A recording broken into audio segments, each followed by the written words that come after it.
शुक्लांबरधरं विष्णुं शशिवर्णं चतुर्भुजं प्रसन्नवदनं ध्याये सर्वविघ्नोपशान्तये सदाशिवसमारम्भां शङ्कराचार्यमध्यमाम् अस्मदाचार्यपर्यन्तां वन्दे गुरुपरम्परां नारायणं नमस्कृत्य नरं चैव नरोत्तमं देवीं सरस्वतीं व्यासं ततो जयमुदीरयेत्। నా వాయిస్ వినిపిస్తుందండి? ఈరోజు నేను వాయిస్ చెక్ చేసుకో ఒకసారి చూస్తాను. ఇక్కడ ఎంత పెట్టుకున్నాను స్పీడు ఒక్కసారి చూసేస్తాను. వినిపిస్తుంది సార్. వినిపిస్తుంది. ఓకే, సరిగా ఉంది మేడం. నేను ఒకటేసారి అయితే స్క్రీన్ షేర్ చేస్తాను, చేసేసి స్టార్ట్ చేస్తాం. ఈరోజు మన భగవద్గీత 45th క్లాస్. ఈరోజు 45th క్లాస్ ఇప్పుడు కనిపిస్తుంది కదా, వేదా వినాశనం విద్య. మా లాస్ట్ క్లాస్ చెప్పుకున్న సేమ్ శ్లోకమే ఈరోజు మళ్ళీను. ఇదే మేడం, వేదా వినాశనం నిత్యం యయేనమజమవ్యయం కథం స పురుష పార్థాకం ఘాతయతి హంతికం. ఒకసారి చదివేస్తారా? చూద్దాం ఒకసారి. విశేష్ మేడం మీరు చదివేయండి ఫస్ట్, తర్వాత ఆమెను చదివించి ఇద్దరే కదా అందువల్ల చదివేయచ్చు. చదవండి మేడం. వేద వినాశినం నిత్యం యయేనమజమవ్యయం కథం స పురుష పార్థ కం ఘాతయతి హంతికం. సరే మేడం, మేడం చదివేసేయండి. వేదా వినాశనం నిత్యం వేదా వినాశినం నిత్యం యయేనమజమవ్యయం కథం స పురుష పార్థ కం ఘాతయతి హంతికం. మనము క్రిందటి పాఠంలో అంటే 44th క్లాస్ లో కూడా మనము దీన్నే చెప్పుకున్నాం. వేద అవినాశనం అయితే వేద అవినాశనం, వేద దాన్ని తెలుసుకో ఏమిటి అవినాశనం, అవినాశనం అని, నిత్యం అని, అజం అని, అవ్యయం అని.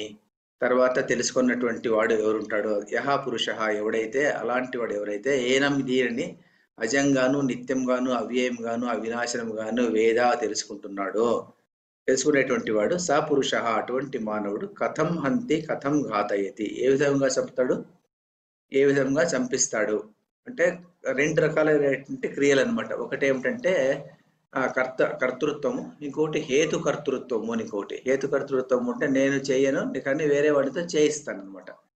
సో ఈ రెండు కూడాను ఈ ఆత్మజ్ఞానం ఉన్నటువంటి వాడు, అంటే ఆత్మజ్ఞానం అంటే ఆత్మను అజంగాను, అవ్యయంగాను, నిత్యంగాను, అవినాశనంగాను తెలుసుకున్నటువంటి వాడు కథం హంతి కథం ఘాతయతి, ఏ విధంగా చంపుతాడు, ఏ విధంగా చంపిస్తాడు, లేకుంటే కం హంతి, ఎవరిని చంపుతాడు, ఎవరిని చంపిస్తాడు అని బ్రాడ్గా అర్థం అనమాట. దీన్ని ఏమిటంటే ఇక్కడ ఆ హంతి, హననము, ఘాతయతి అన్నటువంటిది కేవలము ఒక క్రియను చెప్పడానికి కోసమే మాత్రమే ఉపయోగించిండేది అని మనం ముందు పాఠంలోనే చెప్పుకున్నాం. ఇది సర్వక్రియలకు అప్లై అవుతుంది అనమాట, అన్ని క్రియలకు కూడాను. అంటే ఏ క్రియను కూడా అతను చేయడు, చేయించడు. ఆత్మ అన్నటువంటిది ఏ క్రియను చేయదు, చేయించదు, ఎవరిని ఏమి చేయదు, ఇంకోటి చేయించదు అన్నటువంటి విషయం అనమాట. అది ఎలా చేయిస్తుంది, చేయించదు అని చెప్పేసి మనము క్రిందటి పాఠంలో చెప్పుకున్నాం అనమాట. అంటే ఏమిటంటే ఇక్కడ అర్థం ఏమిటంటే ఏ క్రియను చేయదు, ఏ క్రియను చేయించదు అంటే కర్తృత్వం ఉన్నది ఆత్మ స్వీకరించదు. ఎందుకు ఆత్మ కర్తృత్వం లేదు అంటే ఆత్మ అవిక్రియము కావున అతని దానికి కర్తృత్వం కానీ భోక్తృత్వం కానీ ఉండదు.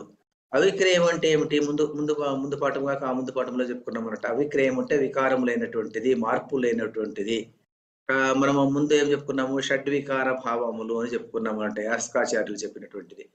ఆ షడ్వికార భావములు అన్నిటినీ కూడాను అతీతమైనటువంటిది కాబట్టి ఈ ఆత్మ అన్నటువంటిది ఏదేని కూడాను ఏ వికారంతోనూ స్పృశించబడదు కాబట్టి ఈ ఆత్మ అవిక్రయం కాబట్టి అలాంటి ఆత్మ అవిక్రయమైనటువంటి ఆత్మ ఉన్నటువంటి ఆత్మ జ్ఞానం ఉన్నటువంటి వాడు, అంటే ఆత్మనే తానే ఆత్మ అనుకునేటువంటి వాడు, అలాంటి వాడు అన్ని పదార్థాల్లోనూ ఆత్మస్వరూపాన్ని చూసేదాని నుంచి కం ఘాతయతి కం హంతి, కథం ఘాతయతి కథం హంతి అని ఇక్కడ వేశారు. కానీ ఏ క్రియను కూడాను ఒక వ్యక్తికి ఏ క్రియను ఆ వ్యక్తి కర్మలు లేవు అంటే ఏమిటంటే ఈ ప్రతిపాదన ఏమిటంటే ఆత్మ అకర్త అని గొప్ప ప్రతిపాదన. ఆత్మ అకర్త, ఆత్మ అన్నదానికి కర్తృత్వం లేదు, అకర్త, ఏ పని కూడా చేయదు. అది అంటే ఏ పని కూడా చేయదంటే అది బండరాజులాగా అలా ఉంటుందా అంటే అలా కూడా కాదనమాట.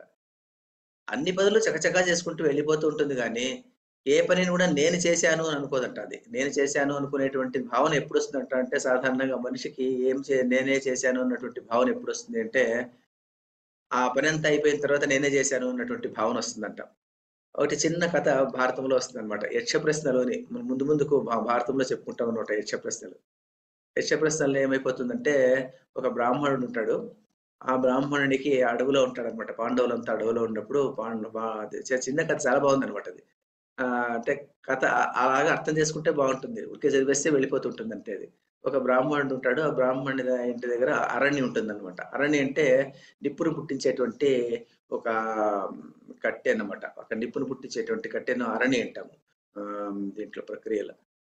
ఒకటి కింద పెట్టేది, ఒకటి పైన పెట్టేది. ఒకటి పెద్దగా ఉంటుంది, ఒకటి చిన్నగా ఉంటుందన్నమాట. ఆ 2 అరణలు పూర్వకాలంలో ఎప్పుడు బ్రాహ్మణులు తీసుకొని వెళ్ళేటువంటి వాళ్ళంట ఎక్కడికి వెళ్ళినా గూడాను. ఎందుకంటే ఇప్పుడు వరన మనకు అగ్గిపెట్టి అంత ఉంది కదా! అప్పుడు లేదు కదా అవన్నీను. కాబట్టి అది ఎప్పుడు ఆ 2 కట్టెలు స్పెషల్ కట్టెలన్నమాట. దాంతోనే నిప్పు వేగంగా పుడుతుంది. అది తీసుకొని వెళ్ళేటువంటి వాళ్ళంట. ఆ అరణ్య తీసుకొని అతను ఆ బ్రాహ్మణుడు అడవిలో ఉన్నప్పుడు సాధారణంగా పొద్దున్న ఒక అగ్ని కార్యము, సాయంకాలం ఓ అగ్ని కార్యము చేసిన తర్వాత మధ్యలో ఆ సమయంలో ఆ 2 కట్టెలను ఒక చెట్టు కొమ్మ కట్టాడంట. ఒక లేడీ అక్కడికి వచ్చినప్పుడు ఆ లేడీ కొమ్ముల్లో చిక్కుకుంటుంది. చిక్కులుకున్నప్పుడు అదేమైపోతుందంటే పరిగెత్తి వెళ్ళిపోతుంది. పరిగెత్తి వెళ్ళిపోయేసేసి అప్పుడు ఏమైపోతుందంటే, ఆ పరిగెత్తి వెళ్ళిపోయి అక్కడ పడిపోయాను. అది వెళ్ళిపోయినప్పుడు ఈ బ్రాహ్మణుడు పరిగెత్తుకుంటూ వచ్చి నాకింక అగ్నికార్యం చేయడానికి కుదరదు. మీరు నన్ను రక్షించాలి. మీరు క్షత్రియుల్లాగా కనిపిస్తున్నారు. మీరు నన్ను రక్షించండి అంటే, అప్పుడు పాండవులు దాన్ని వెంట పరిగెత్తారనమాట. ఎందుకంటే ఆ బ్రాహ్మణ కార్యం చేద్దామనేసి. పరిగెత్తి, పరిగెత్తి, పరిగెత్తి చాలా దూరం పరిగెత్తారు. మరి అది లేడీ దొరకదు.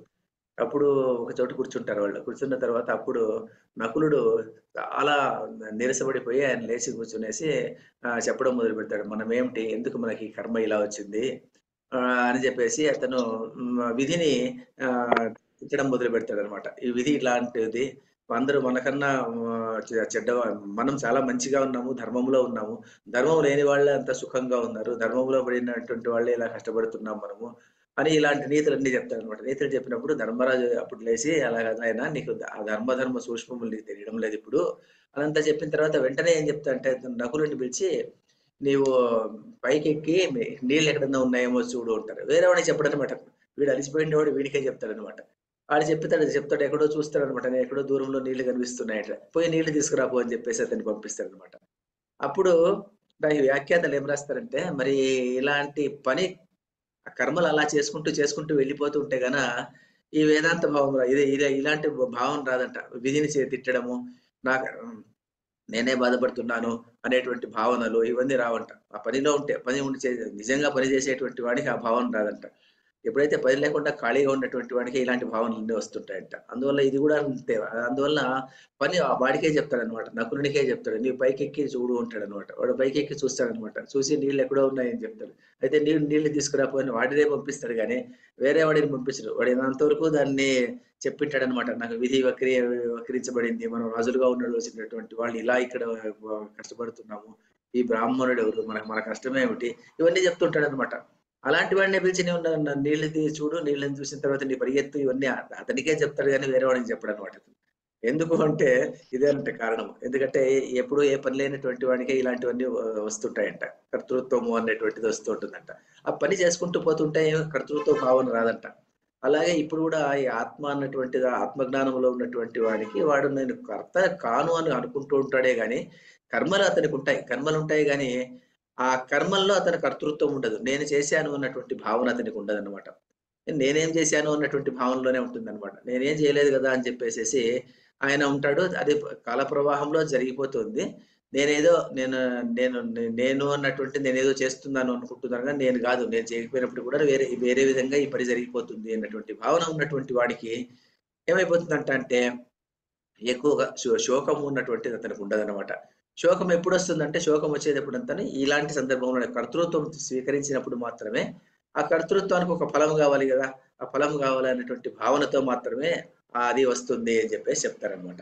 ఇక్కడ హనన క్రియ జెప్పారు గదా! హనన క్రియ జెప్పిన తర్వాత దీన్ని శంకరాచార్యులు ఏమంటారంటే, ఈ హనన క్రియ అని చెప్పడం వచ్చేసి కేవలము ఒక క్రియను చెప్పాలి గాబట్టి చెప్పారు అంతేను.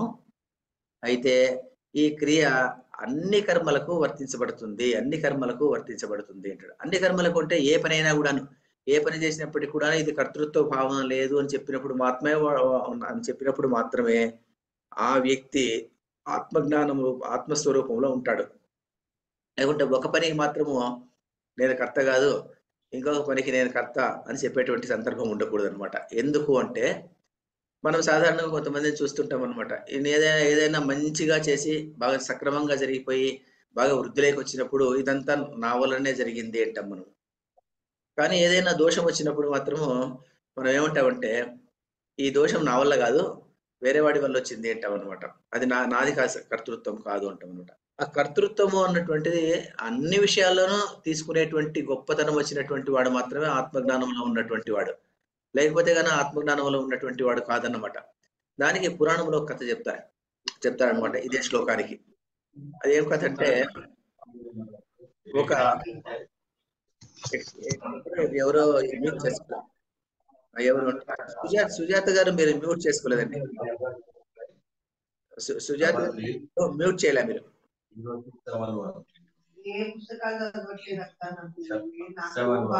సుజాత గారు మీరు మ్యూట్ చేసుకోండి.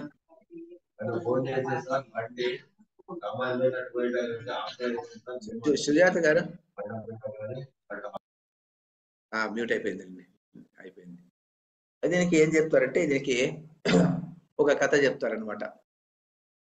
అన్ని కర్మల్లోనూ, అందువల్లనే శంకరాచార్య భాష్యంలో ఏం రాస్తా అంటే ఈ సర్వకర్మల్లోనూ దీన్ని అప్లై చేయాలి అంటాడు అనమాట. ఎందుకు ఈ కర్తృత్వం నాకు లేదు అన్నటువంటి విషయాన్ని చేయాలి అని అంటాడు అనమాట. నేను అది కూడా చూపిస్తాను మీకు, శంకర భాష్యం కూడా చూపిస్తాను. ఒకేసారి చూపించేస్తాను దాన్ని. శంకర భాష్యంలో చెప్తారు చూడండి.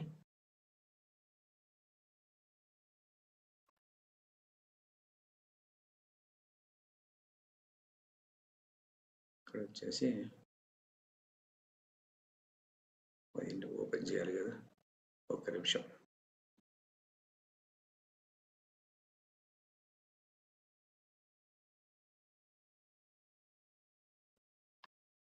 శంకర భాష్యం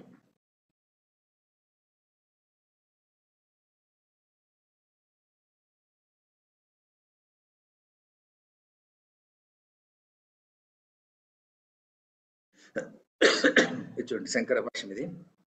శంకర భాష్యంలో ఆయన ఏం చెప్తా అంటే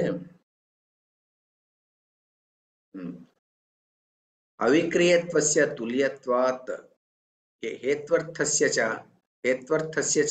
అవిక్రియత్వస్య చ అవిక్రియత్వస్య తుల్యత్వాత్ విదుషః సర్వకర్మ ప్రతిషేధ ఏవ ప్రకరణార్థః అని చెప్తాడు అనమాట. అంటే ఏమిటంటే ఇక్కడ చెప్పడం ఏమిటంటే అన్ని క్రియల్లోనూ సర్వకర్మ ప్రతిషేధ ఏవ ప్రకరణార్థ. దీని యొక్క అర్థం ఏమిటంటే, ఈ శ్లోకంలో అర్థం ఏమిటంటే సర్వకర్మ ప్రతిషేధ అన్నటువంటిది మాత్రమే. అది ఎప్పుడు కూడా తుల్యత్వాత్ ఈక్వల్ గా ఉండాలంటది. అంటే ఏమిటంటే నేను ఒక కర్మలో మాత్రం నేను కర్తను అనుకోవడము, ఒక కర్మలో నేను కర్త కాదు అనుకోవడము కుదరదు అనమాట. అందుకోసం ఒక కథ ఏం చెప్తారంటే, ఒక వ్యక్తి ఉంటాడంట. ఆ వ్యక్తికి ఇది పురాణ కథ అనమాట. గొప్ప భవనాన్ని నిర్మించుకుంటాడంట అతను. భవనం నిర్మించుకున్న తర్వాత నేను ఎంత బాగా కట్టుకున్నాను అనుకుంటా అంట.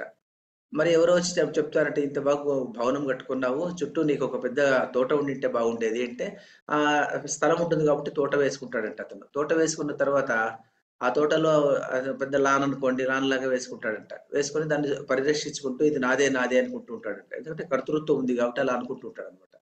అనుకునేటువంటి వాడు దానికి ఆవులు, ఎద్దులు ఇలాంటివి వచ్చేదాని నుంచి అతను ఏం చేస్తాడంటే దానికి ఒక కాంపౌండ్ లాగా కట్టిస్తాడంట. కట్టించిన తర్వాత అందులో ఉంటాడంట అతను.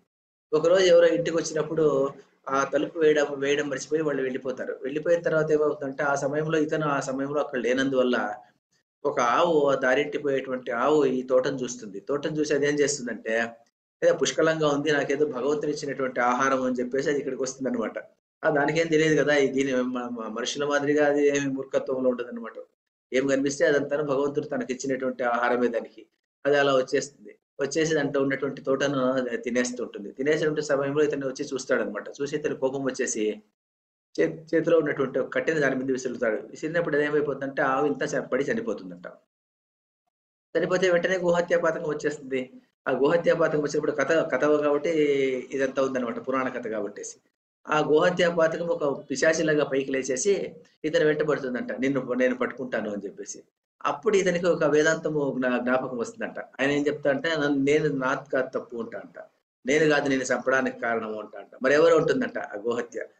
అప్పుడు ఏం చెప్తా అంట, నా చెయ్యి కట్టిన విసిరింది, నా చేతికి అధిపతి వచ్చేసి ఇంద్రుడు, కాబట్టి ఇంద్రుడు కర్త అంట. చేతికి అధిపతి ఇంద్రుడు ఎలా అంటే, ఇంద్రుడు అనే దానికి ఏమిటంటే ఇంద్రియాలకు అధిపతి, కాబట్టి ఇంద్రుడు అతను ఇంద్రియాలకు అధిపతి. మన శరీర మానవుల్లో ఉన్నటువంటి సర్వ ఇంద్రియాలకును చేతనత్వం ఉండాలి అంటే దానికి ఆ చేతనత్వం ప్రసాదించేటువంటి వ్యక్తి ఇంద్రుడు అని మన రిలీజియస్ పరంగా మనం నమ్ముకునేటువంటి విషయం అనమాట. అందువల్ల రిలీజియన్ ప్రకారం ఇంద్రుడు నాకు చేతికి శక్తి ఇచ్చాడు కాబట్టి, ఆ చెయ్యి విసిరింది కాబట్టి ఆ చేతికి సంబంధం లేదు. ఆ చేతికి శక్తినిచ్చినటువంటి వాడు ఇంద్రుడు దీనికి కర్త. నీవు ఇంద్రుడిని పట్టుకోబో అని చెప్పేసి ఇతను చెప్తాడంట. ఆ గోహత్య పథకము సరే అని చెప్పేసి ఇంద్రుడి దగ్గరికి వెళ్తుందంట. ఇంద్రుడి దగ్గరికి వెళ్తే ఇంద్రుడు చూస్తాడంట. ఇంద్రుడు చూసేసేసి ఆయన అప్పుడే పాపం ఆ వృత్తాసురుడిని చంపి ఆ బ్రాహ్మణ హత్య నుంచి బయటకు వచ్చింటాడంట అతను. ఆ పాపాన్ని విముక్తి చేసుకొని ఆయన వచ్చింటాడనమాట. ప్రాయశ్చిత్తం చేసుకునేసేసి. మరి ఇది వేరే, గోహత్య వేరే వచ్చింది కదా అని చెప్పేసరికి చాలా బాధపడిపోయేసి, అరే కానీ నేనే నాకంటూ ఏమి లేదు అంటాట. నువ్వేమన్నా చేసావు, నువ్వే కదా ఈ శరీరానికి శక్తి ఇచ్చేది అంట. నేనే ఇంద్రియాలకు ఇచ్చేది అంట. అదే నీవే కర్త అంటుందంట అది. నీవే కర్త కాబట్టి నిన్నే పట్టుకుంటానంటుందట. కాదు కాదు ఒక నిమిషం ఉండు, నేను విష్ణుమూర్తి దగ్గరికి తీసుకెళ్తాను, ఆయనే కదా ఇలాంటి భగవద్గీతలన్నీ చెప్పిండేది, వాళ్ళ అతని దగ్గరికి వెళ్దామని చెప్పేసి అతని దగ్గరికి వెళ్తారంట ఇద్దరు. వెళ్తే విష్ణుమూర్తి అదంతా వింటాడంట. వినేసి ఇది వ్యక్తి భూలోకంలో చెప్పినటువంటి వ్యక్తి మాటలు, ఇంద్రుని మాటలు, తర్వాత అన్ని విన్న తర్వాత ఆయన ఇంద్రుడితో చెప్తాంట, నీవేం బాధపడద్దు, నువ్వు వెళ్ళు, నేను ఈ గోహత్యని తీసుకెళ్ళి ఆ వ్యక్తి దగ్గరికి తీసుకెళ్తాను నేను అని చెప్పేసి ఆ గోహత్యని తీసుకునేసి ఆయన భూలోకానికి వస్తాంట ఇంద్రుడు, మహావిష్ణువు. వచ్చి ఆయన వృద్ధ బ్రాహ్మణి రూపంలో ఆ వ్యక్తి దగ్గరికి వస్తాంట. వచ్చేసి ఆ వ్యక్తితో చెప్తాడు, వచ్చి ఆహా వస్తే ఇతను లోపలికి పిలుస్తాడు. పిలిచిన తర్వాత నీ భవనం చాలా బాగుంది, ఇంత పెద్ద భవనం కట్టావు కదా, మరి ఈ భవనం ఎవరు కట్టారు అని ఆశ్చర్యంగా అడుగుతా అంట ఆ విష్ణుమూర్తి. నేనే కట్టాను అంట అతను. నీవే కట్టావా అనుకుంటా అంట. మరి ఈ తోటంతా ఎవరు వేశారు అంటాడంట. ఈ తోటంతా నేనే వేశాను అంట. మరి ఈ లాను ఈయనంతా ఎవరు చేశారంట. అంతా నేనే వేశాను, నాదే ప్రమేయం అంట. అప్పుడు అలా పక్కన తిరిగి చూస్తే అప్పుడు గోవు చనిపోయింటే గోవు అక్కడ పడి ఉంటుందంట. మరి ఈ గోవు ఎలా చనిపోయింది అంటాడంట. ఈ గోవు నా నాది కాదు, ఇది ఇంద్రుడు అంట. అప్పుడు విష్ణువు చెప్తా అంట, నువ్వు భవనం కట్టినటువంటి వాడు నీవు, మరి లాన్ వేసినటువంటి వాడు నీవు, గోవును చంపినటువంటి వాడు నీవే అని చెప్తా అంట. అలా అది కర్తృత్వం నాది లేదంట. అప్పుడు చెప్తా అంట శ్రీ మహావిష్ణువు చెప్తా అంట, అలా కాదు, కర్తృత్వం అంటే ఏమిటంటే సర్వకర్మలకు నీవు కర్తృత్వం. నేను నీ దగ్గరికి వచ్చి భవనం ఎవరు కట్టారు అంటే నేను కట్టలేదు, ఇది శక్తినిచ్చినటువంటి భగవంతుడు కట్టాడు. ఎందుకంటే ఆత్మ అవిక్రియము కాబట్టేసి నేను దీన్ని కట్టలేదు, ఆత్మ కట్టింది, ఆత్మకు సంబంధం లేదు అని నీవు చెప్పింటే నేను ఒప్పుకునేటువంటి వాడిని. అలాగే ఈ లాన్ నేను వేసినాను అని నువ్వు చెప్పుకోకుండా, ఈ లాన్ వేయడానికి కారణం ఎవరో దేవుడు దానికి కారణం, అంతేగాని నేను కారణం కాదు, ఎందుకంటే ఆత్మ అవిక్రియం కదా అని నీవు చెప్పింటే సరిపోయిండేది. ప్రతి చోట ఆత్మ అవిక్రయం అవిక్రయం అని చెప్పుకుంటూ వచ్చి ఉండి దీన్ని కూడా నీవు అలా చెప్పింటే నేను ఒప్పుకునేటువంటి వాడిని. కానీ అలా కాకుండా మిగిలిన వాటన్నిటికీ నీవు కర్త అనేసి ఒక్కదానికి నీవు కర్త కాదు అంటే ఒప్పుకునేది కుదరదు. కాబట్టి ఈ భావం ఏమిటంటే, అంటే ఆత్మ అవిక్రయము అని చెప్పినప్పుడు ఆ భావం ఏమిటంటే, ఆత్మ అన్ని సందర్భాల్లోనూ అవిక్రయంగానే ఉండాలి. ఏ సందర్భంలోనూ కర్తృత్వం తీసుకోకూడదు అనమాట. ఏ సందర్భంలో కర్తృత్వం తీసుకున్నప్పటికీ కూడాను అదేమైపోతుందంటే నీవు ఆత్మజ్ఞానంలో లేనటువంటి వాడవే నే అర్థము అని చెప్పేసి విష్ణుమూర్తి చెప్పేసి ఆ గోహత్యను అతని మీద వదిలిపెట్టేసి అతను వెళ్ళిపోతాడంట అనేసి పురాణ కథ అనమాట. ఈ పురాణ కథ మామూలుగా పురాణ కథలాగా ఉంటుంది అనమాట. ఆ కథని ఇలా ఈ శ్లోకానికి అప్లై చేసుకుంటే, వేదా వినాశనం నిత్యం యయేన మజమవ్యం కథం స పురుష పార్థ కం ఘాతయతి హంతికం అంటే, ఎవడు అలాంటి వ్యక్తి అంటే ఆత్మజ్ఞానంలో ఉన్నటువంటి వ్యక్తి నిజంగా కూడా ఎవరిని అంత హననము చేసేటువంటి కార్యం జరగదనమాట. ఎవరికి ద్రోహం చేసేటువంటి అవసరమే అతని జరగదనమాట. ఎందుకంటే అతను ఆత్మస్వరూపంలో ఉన్నటువంటి వాడు. అలాంటి వాడు అలాంటి ఆ స్థాయిలో ఉంటాడు. కానీ అలాంటి స్థాయిలో ఉండకుండా ఒకదానికి మాత్రం నేను కర్త, ఒకదాని నేను కర్త కాదు అంటే మాత్రము అప్పుడు అతను తప్పు చేసేటువంటి అవకాశం ఉంటుంది. కాబట్టి అతను ఆత్మజ్ఞానం లేనటువంటి వాడే అని చెప్పేసి శ్రీ మహావిష్ణువు ఆ కథలో అతను పూర్తిగా చెప్తారనమాట. ఇక్కడ అందుకోసం అవిక్రియత్వస్య తుల్యత్వాత్ విదుషః సర్వకర్మ ప్రతిషేధ ఏవ ప్రకరణార్థ అని చెప్పేసి శంకరాచార్యులు దీనికి రాస్తారనమాట. అందువల్ల సర్వకర్మల్లోనూ నేను కర్తను కాదు అనుకునేటువంటి భావన వచ్చినప్పుడు మాత్రమే నీవు ఆత్మస్వరూపంలో ఉన్నావు అన్నటువంటి విషయము, లేకపోతే నీవు ఆత్మ స్వరూపంలో ఉన్నటువంటి వాడిగా లెక్క కాదనమాట. సో అలాంటి భావన ఏర్పరచుకునేటువంటి ప్రయత్నం చేసుకోవాలి అని చెప్పేసి చెప్తారనమాట. మరి బాగానే ఉంది. మరి ఈ శ్లోకంలో ఇంకా ఏం చెప్పుకుంటూ వస్తారంటే, సరే సరే ఆ సర్వకర్మల్లోనూ నాకు ప్రమేయం లేదు. నేను ఆత్మకు సం స అతనికి ఆత్మకు సర్వకర్మలకు సంబంధం లేదు. ఆత్మ అకర్త. కర్తృత్వం లేదు, భోక్తృత్వం లేదు, కర్మలు లేవు. ఓకే. సరే, సరే ఒప్పుకున్నాం. కర్మలు లేవు అంటే కర్మలుంటాయి. ఆ కర్మలు చేసేటువంటి సమయంలో ప్రతి కర్మ చేసేటువంటి సమయంలో గూడా కర్తృత్వ భావన అన్నటువంటిది ఆత్మకు ఉండదు అని చెప్పుకున్నామనమాట. చెప్పుకున్న తర్వాత సరే, ఇలా చెప్పుకున్నప్పుడు మరి కర్మలు ఆత్మజ్ఞానికి లేవు అని చెప్పుకున్నప్పుడు, మరి ఈ కర్మలు అన్నటువంటివి గూడా వేదాల్లో రాశారు గదా! మరి. వేదాల్లో ఏముంటుందంటేనండి కర్మకాండ అని ఉంటుంది. కర్మకాండ, జ్ఞానకాండ అని 2 రకాలనమాట వేదాల్లో. ప్రతి వేదంలోనూ ప్రతి వేదం గాని, ఉపనిషత్తు అని ఉపనిషత్తుల్లో లేదనుకోండి. ప్రతి వేదంలోనూ కర్మకాండ, జ్ఞానకాండ అంటారనమాట. అంటే కర్మకాండ అంటే ఏమిటంటే యజ్ఞయాగాదులు, తర్వాత ఈ ఈ సంస్కారాలు చేయడము ఇలాంటివన్నీ ఉంటాయి గదా! తంతులన్నీ ఉంటాయి గదా! ఇలాంటి తంతులన్నిటిని కర్మకాండ అంటామనమాట. కర్మకాండ అంటే ఒక అశ్వమేధ యాగం చేయాలా, పుత్రకామేష్టి యాగం చేయాలా, ఒక రాజసూయ యాగం చేయాలా, ఇంకేదో ఒక యజ్ఞం చేయాలా, అగ్నిహోత్రాది హోమాలు చేయాలా, ఏం హోమం చేయాలా అన్నటువంటి హోమ విధులన్నీను కర్మకాండ అనమాట. ఆ హోమం ఎలా చేయాలి? ఆ హోమంలో ఏ పద్ధతిలో కూర్చోవాలి? ఏ పద్ధతిలో ఇవన్నీ చేయాలి? ఇవన్నీ కర్మకాండ అనమాట. ఆ జ్ఞానకాండ అన్నటువంటిది ఏమిటంటే ఉపనిషత్తులు. జ్ఞానకాండలో ఉపనిషత్తులు. అది ఏమిటంటే జ్ఞానం అంతాను. అంటే పెరుగును చిలికిన తర్వాత, వెన్న వచ్చిన తర్వాత, ఆ వెన్నలో నుంచి నెయ్యి తీసి పక్కన పెట్టినట్టుగా, ఆ వేదాల్లో ఉన్నటువంటి సారాన్ని తీసి పిండి బయట పెడితే అది వచ్చేసి జ్ఞానకాండ. జ్ఞానకాండ అన్నటువంటిది ఉపనిషత్తులు అంటామనమాట. మరి 2 ఎందుకు రాయాల్సొచ్చింది అంటే, వేదాలు ఇలా ఎందుకు జరిగింది అంటే, ఒక ప్రణాళికాబద్ధంగా మన సంస్కృతి అంతా జరిగింది చెప్పుకోవచ్చనమాట. ఏమిటి బద్ధత అంటే, మన సామాజిక జీవనంలో మనకు జ్ఞానం పండి బాగా అర్థం చేసుకునేటువంటి వాళ్ళు కొద్దిమందుంటారు. చాలామంది అంత జ్ఞానం లేనటువంటి వాళ్ళు, ఏదో మొండిగా ఏదో ఇది నీవు ఈ పని చేయరా అంటే, అది చేసేటువంటి వాడనమాట. చేసేటువంటి వాడంటే, ఈ కర్మని చెయి, ఈ యజ్ఞం చెయి అంటే యజ్ఞం చేస్తాడు అంతేగానిను ఆ ఆత్మజ్ఞానానికి వెళ్ళేటువంటి వ్యక్తి అంటే ప్రతి మనిషిలోనూ ఆత్మతత్వాన్ని చూసేటువంటి గొప్పదనం వచ్చేటువంటి వ్యక్తి, అలాంటి వ్యక్తులు కనబడేటువంటిది చాలా అపురూపంగా ఉంటుందన్నమాట. ఏ కోటికో ఒకరుండొచ్చు. అలాంటి వాళ్ళు చాలా తక్కువుంటారనమాట.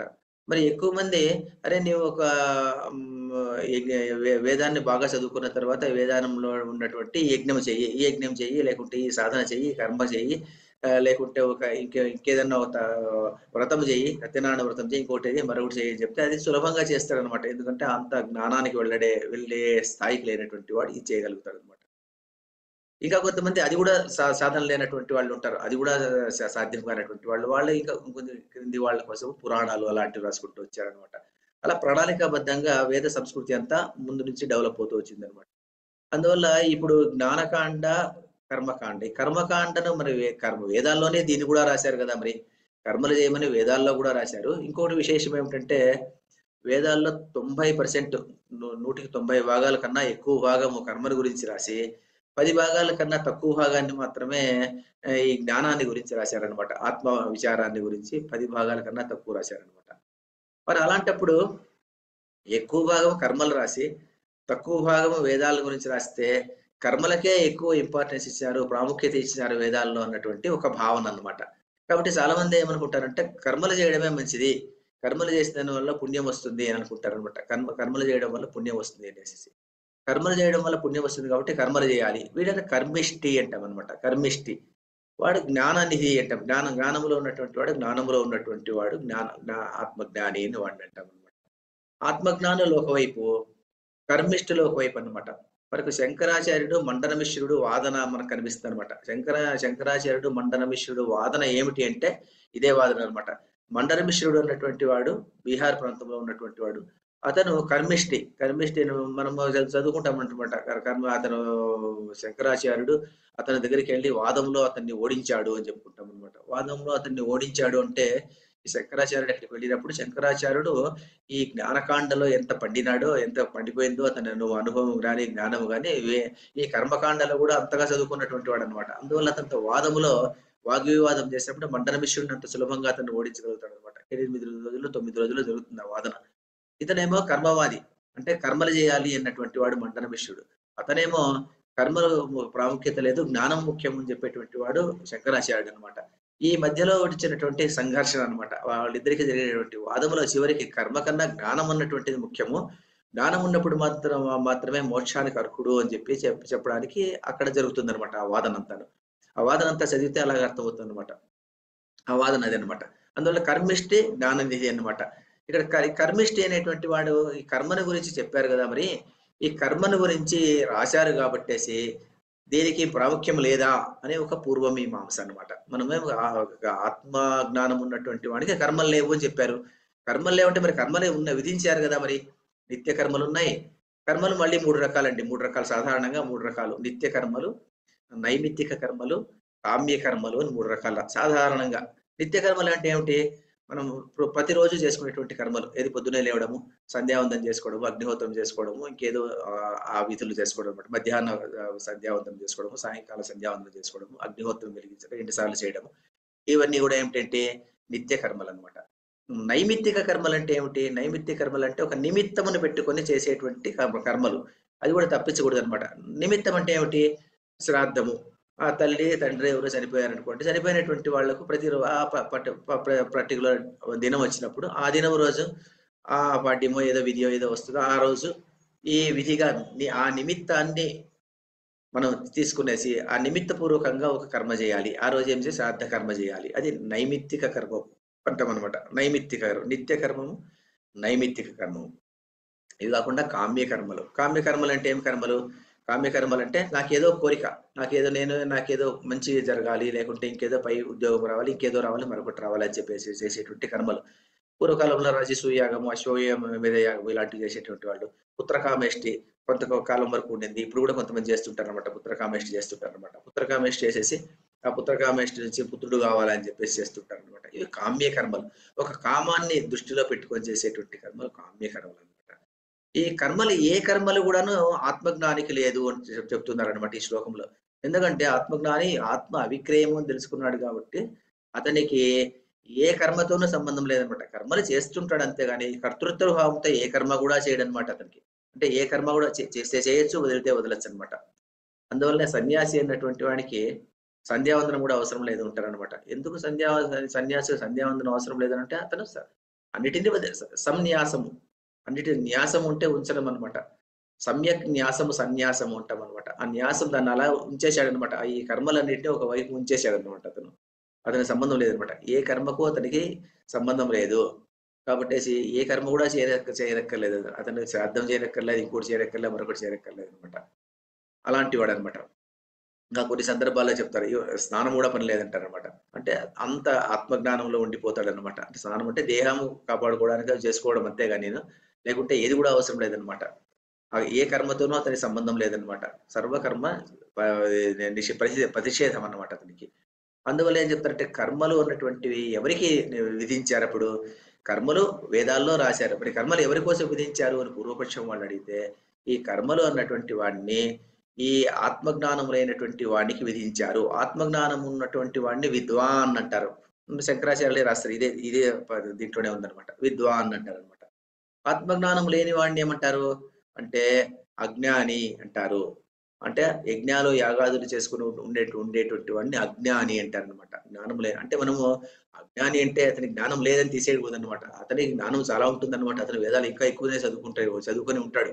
అయితే ఆత్మజ్ఞానం ఉండదన్నమాట. ఆత్మ అవినాశి, నిత్యము, అజము, అవ్యయము అన్నటువంటి విషయము అతని జ్ఞానంలో లేదు. తర్వాత దాన్ని అలవరించుకోలేదన్నమాట. అతను సాధారణ జీవితంలో ఆత్మజ్ఞానాన్ని అతను అనుసరించేటువంటి వాడు కాదన్నమాట. అనుసరించేటువంటి వాడు ఇది కర్త నేనే కర్తను కాబట్టి ఇది నేను చేస్తున్నాను కూర్చొని సిస్టమేటిక్ గా అతను చేస్తుంటాడు అనమాట. చేస్తుంటాడు కాబట్టి అది కర్మిష్టి అజ్ఞాని.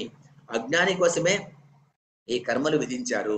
అంటే కర్మలు ఎందుకు విధించారు? అతనికి మాత్రం ఎందుకు విధించాలి? మరి అతనికి ఎందుకు విధించాలంటే ఒకటంట, మనిషి అన్నటువంటి వాడు ఎలా ఉంటాడంటే, మనిషి అన్నటువంటి వాడు కొంతమంది రజోగుణ ప్రవృత్తి ఎక్కువ ఉంటుంది అనమాట. రజోగుణం అంటే ఏదో ఒకటి చేయాలి అనేటువంటి ప్రవృత్తి చాలా మందికి ఉంటుంది అనమాట. ఏదో ఒకటి చేయాలి, ఏదో ఒకటి చేయాలి అని చెప్పేసి. అలాంటి వాడికి వేదం ఏం చెప్తుందంట అంటే, అరే నీవు ఆత్మజ్ఞానిగా ఉండు అని చెప్తుందంటది. ఆత్మజ్ఞానిగా ఉండడం అంటే ఏ కర్మలతోనూ సంబంధం లేదు. వచ్చిన కర్మలను చేసుకుంటూ నువ్వు వెళ్తూ ఉండు అని చెప్తుందంట వేదం. అలా కాదు అనే అది దాన్ని నేను అంత జ్ఞానం అంత డెప్త్ లేక నేను వెళ్ళడానికి నాకు కుదరదు అన్నటువంటి వాడికి, ఏదో చేయాలన్నటువంటి తపన ఉన్నటువంటి వాడికి, సరే ఇంక ఏదో చేసే బదులు ఇది చేయి, నువ్వు ఈ కర్మ చేయి అని చెప్తుందంట. ఈ కర్మ చేయి, ఒక యజ్ఞం చేయి, ఒక యాగం చేయి అని చెప్పేసి ఒక శుభకార్యం చేయమని చెప్తుందంట అది వేదం. అందువల్ల ఈ అజ్ఞానంలో ఉన్నటువంటి వాళ్ళకి ఈ కర్మలు విధించారంట. ఈ కర్మలు విధించాము, ఈ కర్మలు విధించారు.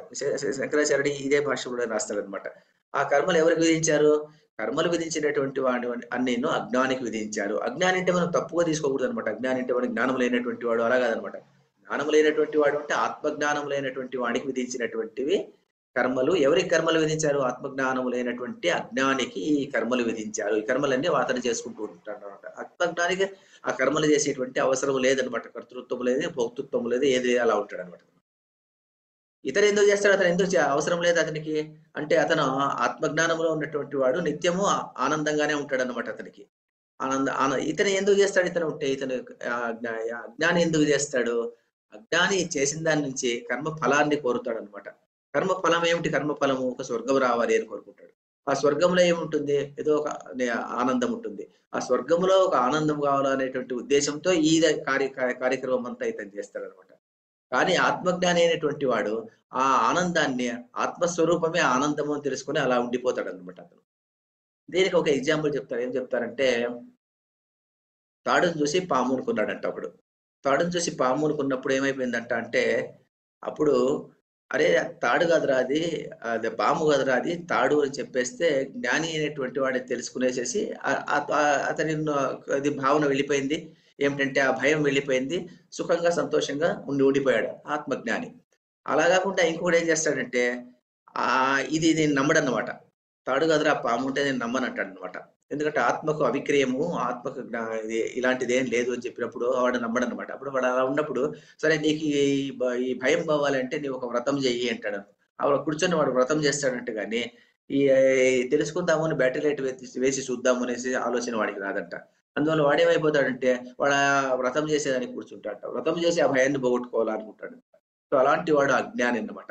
అజ్ఞాని అన్నటువంటి వాడు సుఖము కోసము ఈ యజ్ఞాలు చేసుకుంటూ ఇలా ఉంటాడు. యజ్ఞ యాగాలు చేసుకుంటూ కర్మలు చేసుకుంటూ వాడు ఉంటాడు. కాబట్టి వాడికి ఆ కర్మలు విధించారు.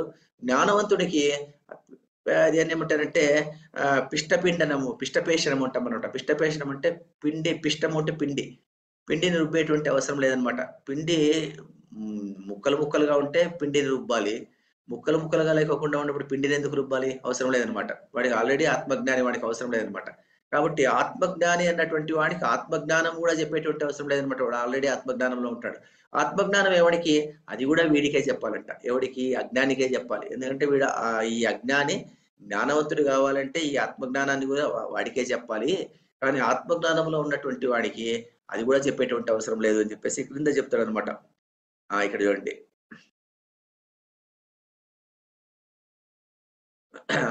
కర్మాణి శాస్త్రేణ విధీయంతే తాని అవిదిశో విహితాని ఇది భగవతో నిశ్చయోగమ్యతే అంటాడు. కర్మల నేను ఎవరికి విధీయంతే అంటే అవిదిశో అంటే జ్ఞానం లేనటువంటి వాడికి మాత్రమే దీన్ని విధించాలంట. కర్మాణి శాస్త్రేణ విధీయంతే తాని అవిదిశో విహితాని అంటే విదుషత్వం లేనటువంటి వాడు అజ్ఞానికి మాత్రమే కర్మలు.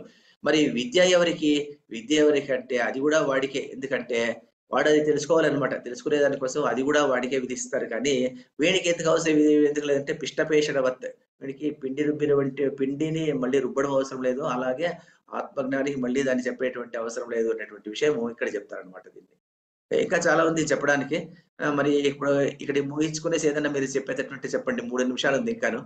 మేము 3 నిమిషాల తర్వాత కావాల్సింటే తర్వాత నెక్స్ట్ క్లాస్ లో కొద్దిగా చెప్పుకొని మళ్ళీ వేరే శ్లోకానికి జంప్ అయిపోదాం అనమాట. మీరేమైనా చెప్పేటట్టే చెప్పండి, లేకుంటే గాన ఇంకా 3 minutes ఉంది. అందువల్ల 5 నిమిషాల్లో నిలుపుదాం అనుకుందాను, కుదరలేదనమాట.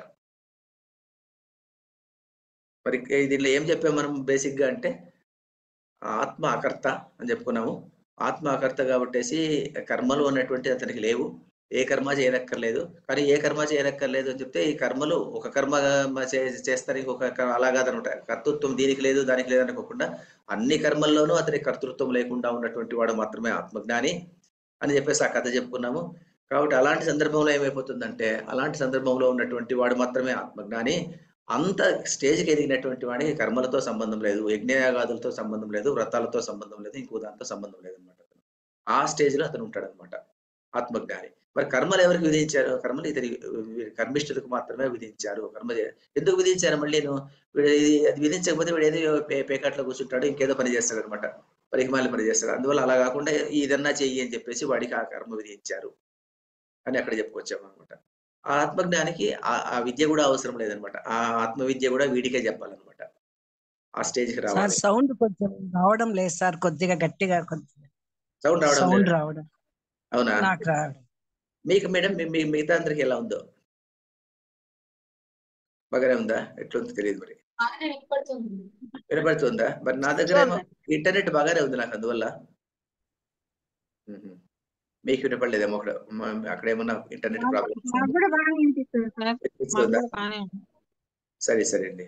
సర్లేండి. ఏమైనా డౌట్ ఉన్నా కూడా చెప్పండి, పర్వాలేదు. నెక్స్ట్ క్లాస్ లో కూడా చెప్పుకోవచ్చు కావాలంటే.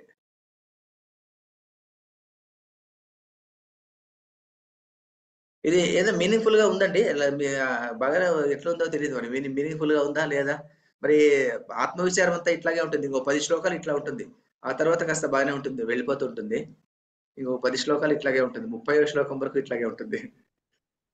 చాలా విచారం, ఆత్మ విచారం అనేది చాలా గొప్ప విచారం కదా, అందువల్ల బాగానే ఉంది సార్. అది వెళ్ళిపోతూ ఉంటుంది. మరి శంకరాచార్యుడు దీనికి 4 పేజీలు రాశారు అనమాట భాష్యం. అందువల్ల చాలా పెద్దగా ఉంటుంది దీనికి. చిన్న శ్లోకం అది వీడు ఎప్పుడైనా కట్టుకోవచ్చు, ఇంకా లెస్ దాన్ 1. సార్ నా దగ్గర పాతది ఉంది సార్, భగవద్గీత పాతది ఉంది, వేరేది కూడా ఉంది. అది పెద్దది, అప్పుడు పాతవి ఉండే చూడండి, పెద్ద పెద్ద బుక్స్. అవును, దాంట్లో తాత్పర్యం ఉంటది, 2-3 పేజీలు తాత్పర్యం